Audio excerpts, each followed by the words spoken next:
Hello, everyone, and welcome back to From the Stands. I'm Jackie Wins, and I've got my boy Hunter here today with some OU content. Hunter, I think we have a familiar face. What's going on? Yeah, it's really exciting. We have our first returning guest already. Ooh, She decided to come back and hang out with us again, so I oh my guess gosh, we're pretty that's cool. saying something, I guess. But no, we're really excited because we get to check back in with her. The one, the only Goose Hutchins is back with us today, so we're super pumped. Let's go. What's up, Goose? What's up? Hey, man. Representing Team USA, you've been balling out, doing some crazy stuff that I wish I was just as talented to do, but 20 years ago. So tell us about it. What was it like? Oh, it was awesome. I mean, getting to wake up every day, hang out with friends, and play softball, kind of living a dream. Absolutely. I mean, especially representing the Eagles. I love when they say that on TV. In terms of Team USA and your country, how does it feel to get that Team USA jersey and to know like this is who you all are here to represent? Right. You've been so team focused with college lately, in your recruitment, right, and committing. But what was it like, sort of transitioning back to Team USA? It was crazy. Like the first day we got there, we all met in the team meeting room. They didn't actually send us the jerseys beforehand. We didn't see the jerseys till we got there. So like whenever we saw the jerseys, it was kind of like a surreal moment. And for them to like have our last name on the back of it too is just like even crazier because it's like, man, like it's something like little girls dream of doing, and getting to see your last name on a USA jersey was definitely like a big check off the bucket list. Absolutely. I could only imagine. I mean, it's sort of different, right? When you put that Team USA jersey on, and there's so much more to that, right? Of course, yes, you say the OU heritage, things like that. But when it's your country, right, it's that patriotic feeling. So awesome. Were there any I'm sure you were just pumped to be there and like everybody else was. How were you kind of feeling just going into this? Were you nervous? Were you just excited? Was there pressure? Did you face any of that, or was it just kind of hey, we're just gonna go with the flow and see what happens type thing? I was definitely nervous going into it because I had heard from people that the other countries have different playing styles that you have to adjust to, and the pitching's different. But it was just kind of one of those things that I just went in, trusted my abilities. I was working hard through it all the month beforehand, just getting everything fine tuned and making sure I'm confident in everything I do. Kind of with that, were there any surprises with that? Were you I guess, did you take anything away from that week of learning something from just international play that you think you're gonna be able to carry with you? I don't know. Honestly, the biggest thing for us was adjusting to the pitch clock because they've introduced that to it. So that was probably the biggest thing that was getting everyone. Interesting. Well, I think y'all did pretty well because y'all won gold. So there's that. And then also for you, you were named MVP, which congratulations. That's massive, huge. When we saw that, I was like, yes, Goose. So you just had massive, massive numbers. What was that like? Just kind of having that double whammy of winning overall and then just having the MVP as the cherry on top. It was definitely one I never pay attention to numbers or anything like that, and I was kind of okay, I'm doing decent through this week. And then when they kept they called my name for one award and then another award, and then they got to the MVP and they called my name, it was honestly it felt like a dream. Getting the MVP at a World Cup, playing for the United States and doing that good is something I'll forever be grateful for. I mean, all glory to God for it. But it was crazy. The moment still kind of replays in my head. Wow, listen, as you said, right, the uniform, right, just getting that and seeing your last name, but then performing right on that stage and representing your country in that way, yourself, right, your family, everybody, that's huge. At such a young age, Goose. I gotta tell you, I can't even imagine really being in your shoes. But I think you're going to reflect on these years and just be like, I can't believe I just did that, as you go through your career, man. Yeah. I can't even believe it. One of the cool things is we talked to EK yesterday, and asked her this too. What was it kind of like? Because OU was represented well, obviously, on Team USA with four of y'all in there. So what was that experience like, kind of getting to be on the same team, kind of this foreshadowing of what's to come over the next few years? Yeah, we've all found out we're a lot alike. All of us, we got along super well. I mean, we didn't really know each other all going into that, and then we all kind of hung out the whole 2 weeks we were there, and we're all pretty good friends now. So that'll be really exciting. And I mean, like you said, the talent with just us four, and that's not even the Sooner commits coming in, but I'm really excited for the future. It's going to be exciting to see. I told EK yesterday in the video, I said, y'all have a type. Like, I swear. Patty picks carefree, funny as anything, driven individual. So I'm not shocked at all that you all gelled and were able to, figure it out together, because it's true. Like, every time I talk to each one of you, like Goose, every time, I swear I laugh going off of the call. Like, it's carefree and it's fun. And why wouldn't you want to play with those people? Exactly. So, no reason to be stressed. Yeah. Goodness gracious. I love it. Words to live by. For real. I know it's like, go ahead. No, okay. We're going to fight. It's kind of premature. Obviously, you're probably not thinking it this far ahead. You might be, I don't know. Obviously, Olympics will be 2028 in LA. I would assume softball will be in 2032 as well, with it being in Australia. Did this kind of give you like a motivation to be like, okay, I want to like be back here and like doing Team USA like in the Olympics, God willing, in the next 4 to 8 years? Oh yeah, 100%. Like, putting it on, like, I don't want that to be the last time I ever put on a USA jersey. So I mean, I constantly have the reminders in my room of the trophies, and then I kept the little last name plates on my jerseys, and I have those hanging in my room now. So like, those are like constant reminders to, hey, keep working. You got something to work for. Awesome. All right, let's do something fun.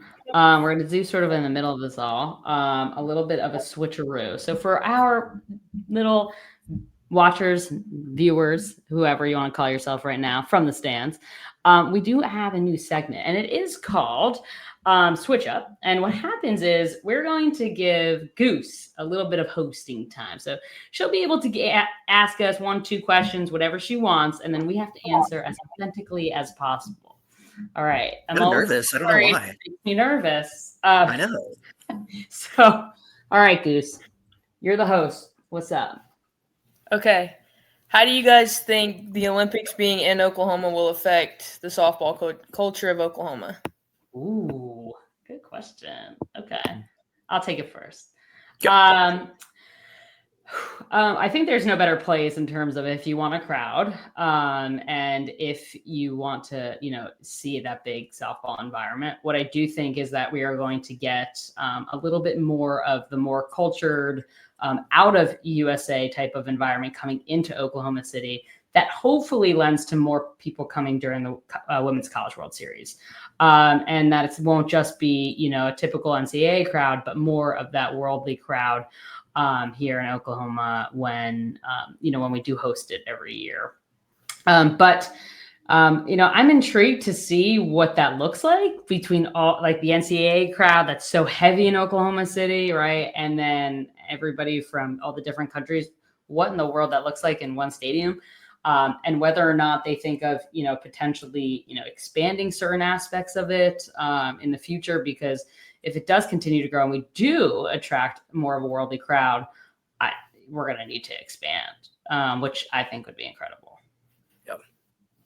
I'm really excited. Like, I know it's going to be a shocker, but like, I'm really pumped that it's going to be in Oklahoma City. I know that there's some like back and forth that people are like, oh, I wish the games were all in LA, and I understand kind of like both sides, but I truly don't think that, I think the crowd in Oklahoma City is obviously going to blow it away. I think would be more people in Oklahoma City than they probably would LA, if I had to guess. I don't know. I just think the attendance is going to be so much better. And I just don't think there's any other like better place than that either. So I think it's going to be so cool because it's just going to hopefully draw new eyes. It's going to introduce a lot of people to the sport. I think it's going to help grow it. And it's not just Oklahoma City. I mean, I think obviously geography wise, it's great because you're going to have Texas and Missouri and Arkansas, these fans, and it's just going to be so much more accessible, I think, for a lot more people. Than if it were in LA, but I think it can only do good things. And I think to Jackie's point, I think that this is a great conversation starter of also elevating Devon and the facilities and things like that. So I think this is only going to be a positive thing, and I can't wait to see the crowd. And I mean, as you know, like Oklahoma just like loves softball, so I think it's just going to be a great thing. Yeah, I agree. All right, shoot us the next one. Yeah. Okay, this one's an Oklahoma-related question. Like, okay, who do you guys think has been one of the biggest influencers of Oklahoma softball? That's a loaded question. Sorry. To pick one? Y'all can pick 3. I'll 3. I'll make it. Okay. It'll be easier with 3. Many ambassadors. My gosh. Many ambassadors. I really think it depends on a lot and depends on era. Because I think that, well, overall, I would say, right, non-player wise, this one I'll keep out of the 3, but I would say would be Patty, because I just think she's the figurehead. But I think player wise, I'll do one, and then Hunter, you go, because I don't want to take any. Okay. Yeah. Yep. I'm gonna go Lauren Chamberlain. My gosh, I was gonna say that. Gibson, right? Is her new last name? So I don't want to. Literally what I was gonna say. Yeah. Yes, and I know. Look at us. Same way, Glenn. And I will say this, because I think that Lauren has taken her opportunity right after she played. Clearly, had an amazing career. And then, unfortunately, injury in her back, right, then transitioned and has done a lot for the sport from there, right? Whether it was taking over the league for a hot minute there, and then it's sort of transitioning into what it is now. But she has continued to have her hand in the game and wanting to push it forward and advocate for players. So I think that she has been a decent ambassador for OU softball and softball in general, to be fair. Yeah. Go ahead. I think for me, I gravitate toward, in a similar thing, I gravitate toward Jocelyn Allo. I think obviously with being the home run queen, but I think she really became one of the first, not one of the first, but one of the more recent, that I would call almost superstar status. She had her own bat that she got to design with Rawlings that sold like hotcakes. She got to play with the Savannah Bananas, was invited and was the first, I think maybe the first female player with Savannah Bananas. And so I think just the whole sports world, was talking to her or talking about her during that historic run. So I think for me, when I think of on the field and play, but then also kind of Lauren similar, and it's kind of elevated it, I guess, if that makes sense. So I think that's for me where I see when I think of OU softball, players that pop into my mind, it would be Allo. Mm-hmm.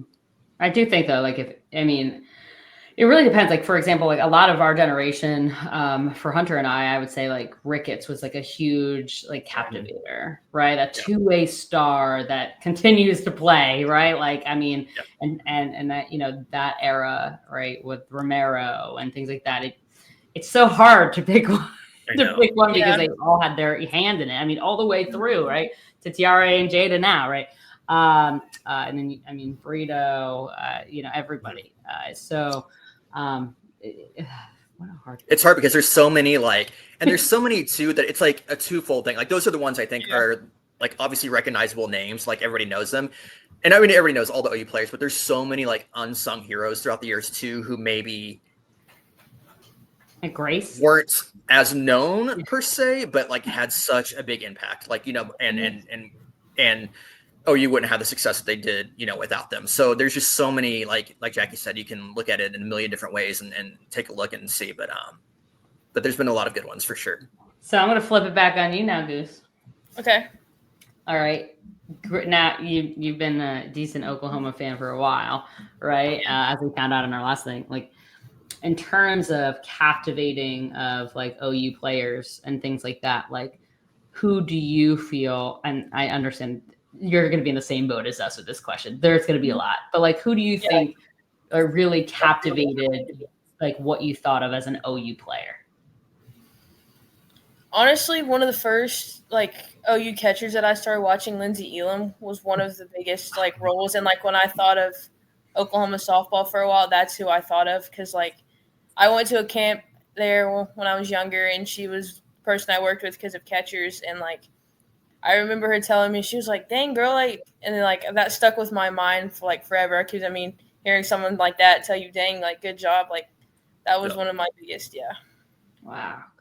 What a great name. What a great player. She's great. Love her, man.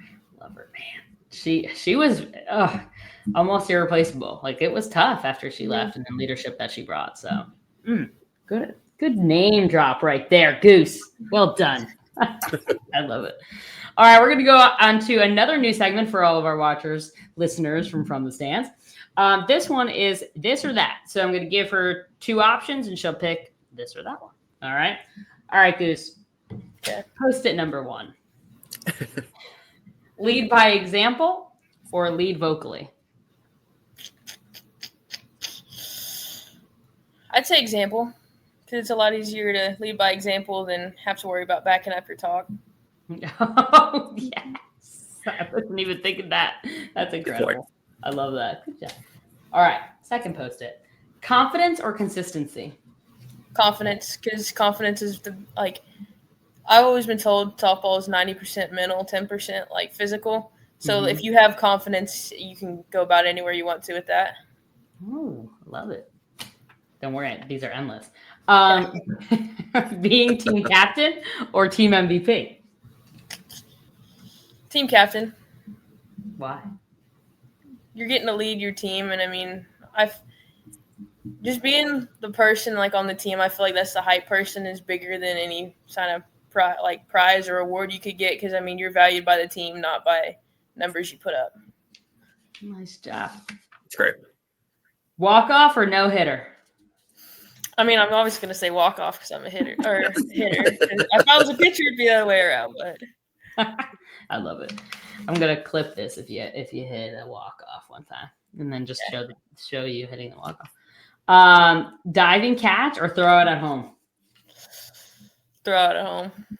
I love it. So that was the end of that one. But I do want to ask you a really, really random one. Okay. All right. You have 30 seconds, right? That you have to pick and make this decision, and this is your last activity you ever do. Okay? Do you water ski or do you go to the batting cage? Batting cage. I thought just didn't say water ski. I don't know. There was some hesitance right there. I saw the face go. That's a tough one. Listen, I knew I had to throw it out there. I love it. That's awesome. Well, first off, Goose, we want to say, I know from Hunter and I, and from the stands crew who are typically behind the scenes or representing other teams, but it's always a joy to have you and always a joy to sort of check in on you. But we're also really proud of you, and I know that you probably get that, and I believe 100% that your parents are very proud of you too. But there's a whole crew, especially with Team USA. That's rooting you on and rooting that whole entire organization on as we start to get to the Olympics. And sometimes we lose that, don't want to say like the patrioticness, like that spirit of Team USA, because we only see it right every so often. Yeah. But as the Olympics sort of run around and things like that, wherever your journey leads you to that, we hope that clearly, it goes well. And we'll see a little bit more with OU and things like that. But a lot of the chatter with Team USA from other teams, not USA or not OU oriented, we're chatting about you and how you represented also yourself. And I think that that's important to note, because you can wear a uniform, you can do it all, right? Go hit, play well. But if you're not representing yourself and your family well, then what is there, right, to it? Yeah. So there's a lot there for you, Goose. And I want you to know that was what the chatter was on the side. So way to represent your family. Thank you. We're super happy for you. So proud of you. And we know great things are ahead. I was talking to your dad, and I died when I saw that picture. I don't know who it was, but the one, I think she had a goose hat. Yep. That you took. I remember it was so good. And I was like, oh my gosh, this is perfect. So you obviously already have a lot of fans and everything like that. But I died when I saw that picture. I was like, oh my gosh, this is so good. I feel like Hunter is gonna have one immediately. Yeah, I know. Bought on Amazon. But so we're gonna keep checking in on you, Goose, and hope that all is going well and so on. But we wanted one last question before we went, and that we figured we never asked. But in terms of school, Goose, what's your favorite subject? Honestly, probably math. Oh. Yeah. I would have never. Yeah, that one. And do you have a potential major? We know this is very early, so we're not expecting one. But do you have something you eventually want to study? Either like a sports something or like a sports business, maybe something like that, or like a physical education one to get into like coaching or like opening up like a batting cage thing and like being able to work that. And, Very cool. I definitely want to stay around the game because like softball is one of those things. Softball and baseball both honestly is one of the things like I've grown up around, and it's like I'm probably never gonna be able to get out of it and just leave it alone. So might as well do what I love when I have to grow up and get a real job. Lean into it. Yeah, exactly. Yeah. The real job world. Hunter and I know. Don't ever grow up. Seriously. I'm trying not to, I promise. I'm telling you. Like as soon as I hopped on here, I told Jackie, I was like, I'm so tired, and it's like only Monday, and I was like, this is just, it's not fair. But don't grow up. I love it. Well, Goose, first off, and again, thank you so much. And as always, we end with our salute to our favorite team. So everybody, 1, 2, 3, Boomer. Sooner. Hey, let's go. All right, everybody, have a great one. Thanks, Goose, for coming on. Thanks, Hunter. Everyone, we'll see you next time from the stands.